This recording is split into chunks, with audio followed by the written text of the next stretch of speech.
Boa noite. No Show Business de hoje, você vai ver uma entrevista que você não imaginaria que pudesse ser feita aqui. A entrevista é com o apresentador, empresário e presidente do grupo Newcom, Roberto Justus. Fique ligado, o Show Business está começando agora, direto dos seus estúdios na Band, em São Paulo.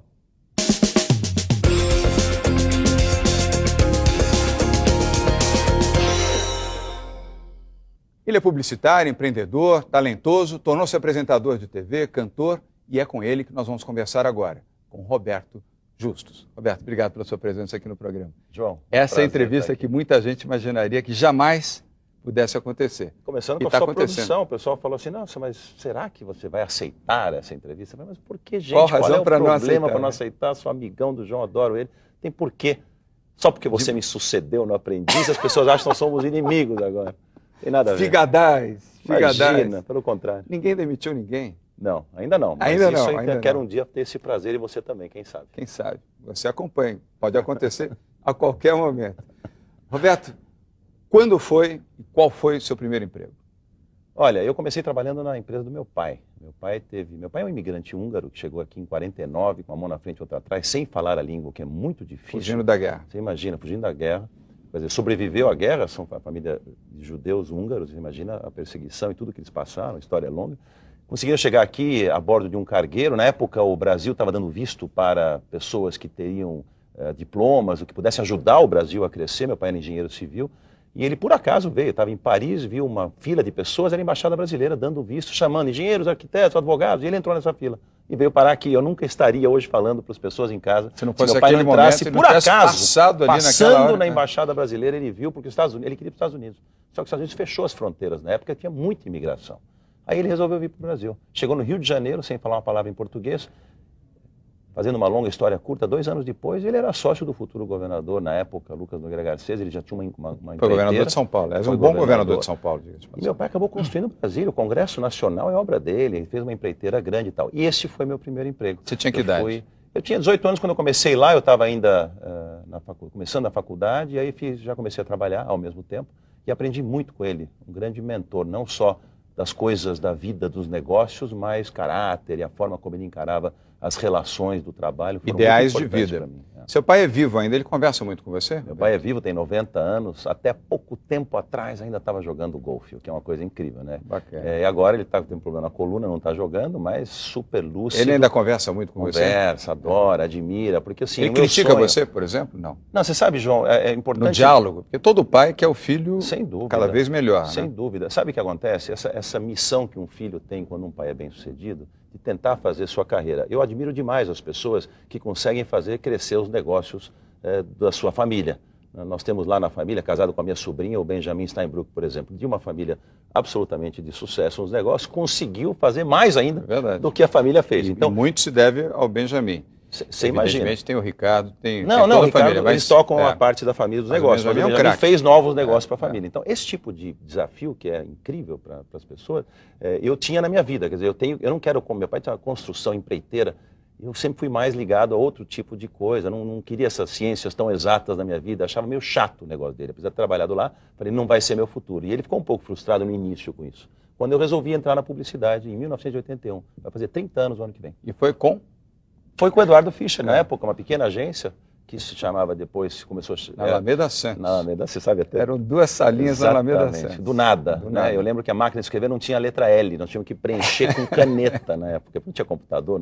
Você imagina começar numa carreira, numa época que não tinha telefone celular, não tinha computador pessoal, quer dizer, era outro mundo, né?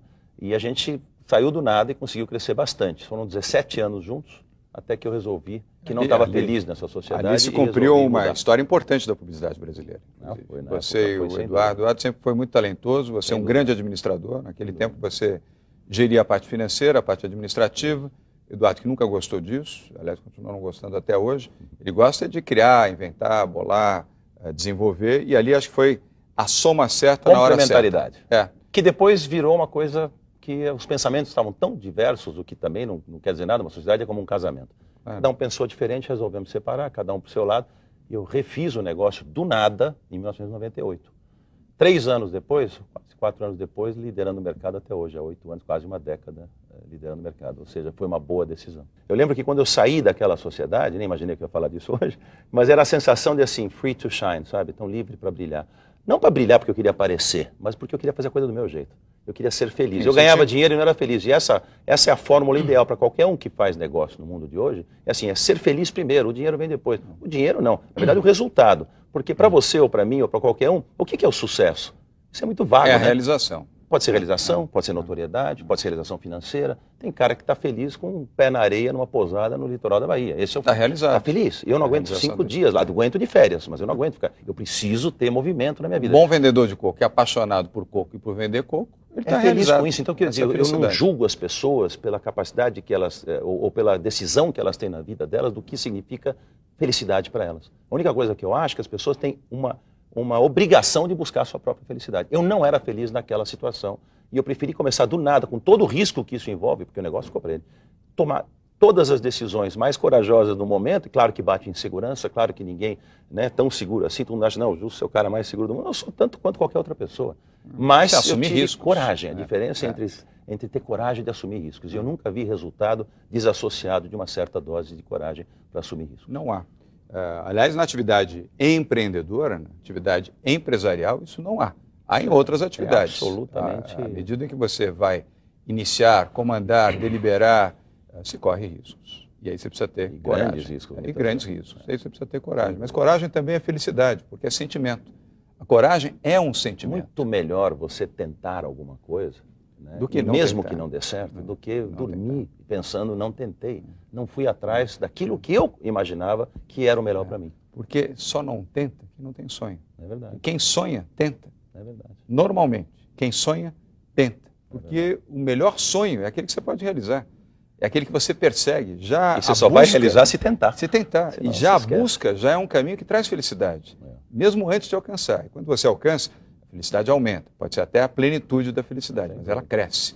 Mas o fato de você perseguir já é um caminho que traz a você um sentimento de felicidade. Isso aumenta o seu ânimo, a sua força, a sua determinação. Aliás, no nosso caso, se você olhar, João, desculpa eu falar. Não, mas sei quem está me entrevistando. Porque, assim, no nosso caso, que somos, eu defendo muito, eu falo para as pessoas, só pessoas que têm vidas extraordinárias conseguem produzir extraordinariamente. Vida extraordinária, para o telespectador estar ouvindo, não é ter dinheiro, não, ou ter condição de viver uma vida. E nem poder. Não é nada de nem poder nem dinheiro. Vida extraordinária é fazer o que você gosta. Isso. Então, assim, um pequeno empresário ou um profissional liberal que gosta de pintar e não faz, ou que gosta de cantar, ou que gosta de fazer alguma coisa que seja extraordinário para ele, garanto a você que a produção dele vai ser muito mais efetiva naquilo que ele realmente sabe fazer ou na profissão mais principal dele. João Dória Júnior, um grande empresário, te admiro muito pelo que você faz, é um obsessivo, é doente com o que faz, é perfeccionista tanto quanto eu, temos algumas coisas parecidas, e vai atrás daquilo que quer e faz bem feito, né? Tudo que você põe a mão, você faz bem feito. Mas você é apresentador de televisão, um excelente apresentador de televisão, entrevista como ninguém, então por quê? Você ama isso que você está fazendo. Eu sei da tua agenda, sei dos teus horários, sei o quanto você abdica da sua vida, mas isso te faz feliz. E isso vale muito. Isso é vida extraordinária. O Richard Branson, ele dá a volta em balão sozinho no mundo. Ele pula de altitude, de bang. O cara é doido. As pessoas falam, bom, mas... E aí ele tem sucesso como empresário. Quer dizer, então o que eu digo? Por que as pessoas ficam incomodadas quando você tem multifacetas que você consegue fazer direito? Né? Quando eu comecei na televisão em 2004, quer aparecer... Aliás, vou dizer aqui agora, teve uma pessoa que chegou para mim, vai ficar louco comigo. Chegou para mim e me ligou, Justus, não faça isso. Não faça o aprendiz. Ele disse isso. Mas ele tem a humildade, depois que eu fiz o aprendiz, de me ligar e dizer, parabéns. Eu achei que você não precisava se expor desse jeito, que você era um empresário de grande sucesso. Porém, o que você fez foi tão legal, e você reconheceu isso, lembra? Isso mesmo. E quis o destino que ele fizesse depois o aprendiz e me ligasse, acha que eu devo fazer? Lembra? Eu falei, faça. E é o destino, hein? A força do destino. Isso é o destino. Porque isso não estava escrito em lugar nenhum. Nada. Lugar Que coisa nenhum. louca isso. Eu lembro disso. O cara que 7, disse para mim, 8 não anos faça, depois vai fazer aquilo que ele recomendou para eu não fazer. Você vê como a vida é fascinante, gente. Isso é incrível. Por isso que ela é maravilhosa. Maravilhosa. Você nunca pode imaginar. A vida não é previsível. Absolutamente. E se fosse, não teria graça. Não teria mesmo. Nenhuma. Vida sem emoção não existe. Nossa, mas é muito interessante isso. Bom, no próximo bloco, você está gostando, continue acompanhando a entrevista com o empresário e apresentador Roberto Justus. Show Business volta já já.